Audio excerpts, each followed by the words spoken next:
Hi, in this video we are going to discuss about ensemble learning and random forest. Okay, so we'll start our discussion with ensemble learning. So what is the idea behind ensemble learning methods?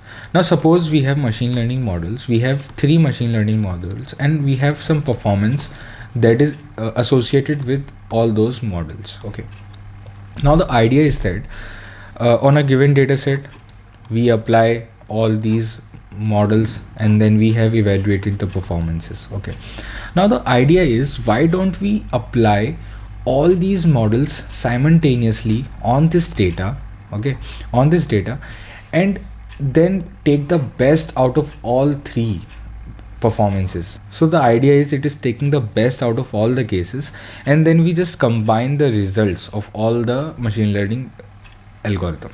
So basically we are using multiple algorithms simultaneously and we just achieve a better predictive performance using this method that can be obtained from any algorithm alone. Okay, so we have 2 types of ensemble learning methods. We have bagging and then we have boosting, and this is something that you must have heard if you are studying about machine learning. So what is bagging? Bagging stands for bootstrap aggregating. Okay, so this is bagging. In bagging, what we do, suppose we have a data set. Okay, we have a data set of 1 million records. Okay, this is a very high number, but let's say we have a data set of 1 million records.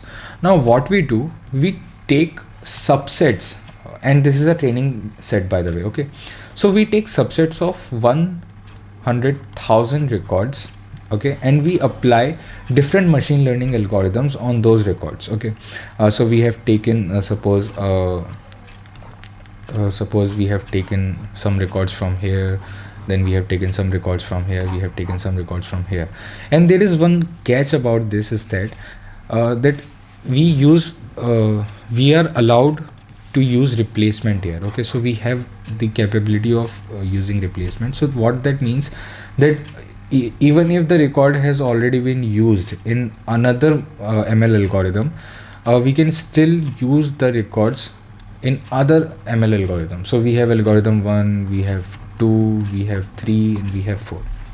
Okay, so we take random subsets from the training set with replacement, and the training algorithm is applied on every random data set, every random subset, and after that some results are provided. Okay, result, we have result. Okay, so at the end the results are obtained. Okay, when we are applying our algorithm, then it is obvious that the results will be obtained. So the results that are obtained, they are combined, the results are combined using 2 techniques. Okay, we can use voting and we can use averaging. Basically, if the data is coming out to be categorical, yes or no, then we just take a vote, that how many ML algorithms are saying it as yes and how many are saying as no, and the majority voting voting wins. And if it is regression and the data is coming out to be some numerical values, then we can take the average of all the numerical values to give the combined result. What is boosting? Boosting is something different. In boosting, what we do, we convert a weak learning algorithm into a strong one. Okay, there is one weak learning algorithm. What we do, we convert it into a strong one. It combines many weak classifiers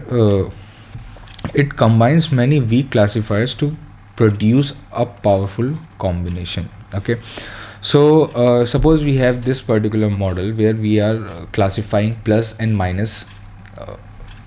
Basically we are separating plus and minus, and the algorithm, the classifier that we are using is very weak. So the individual result of applying that classifier is something like this. Okay, so the highlighted part represents the minus and unhighlighted represents the plus.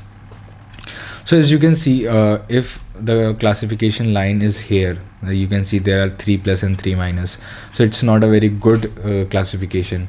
Here we have classified 2 minus, yes, it's good. Here we have 4 plus and 4 minus, again it's not good, and we have here 3 plus and 4 minus. But the thing about boosting is that we combine the result of all these cases and then we build this particular case, and here you can see it has applied it in such a way that it has basically converted this weak algorithm into a very strong one, right? So this is the idea of boosting. Okay, now we will talk about random forest. What are random forest?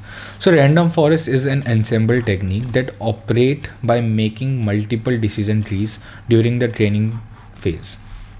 Okay, so this is the bagging method. Basically what we do, we have a huge data set. In the data set we take chunks of subsets, and on these subsets we apply individual decision trees. We create decision trees from these different data sets, different subsets, and then we aggregate their result. As you can see, we have the entire data set here, the training set. Then we have chosen 3 random subsets, and we have applied decision tree algorithm all 3 subsets.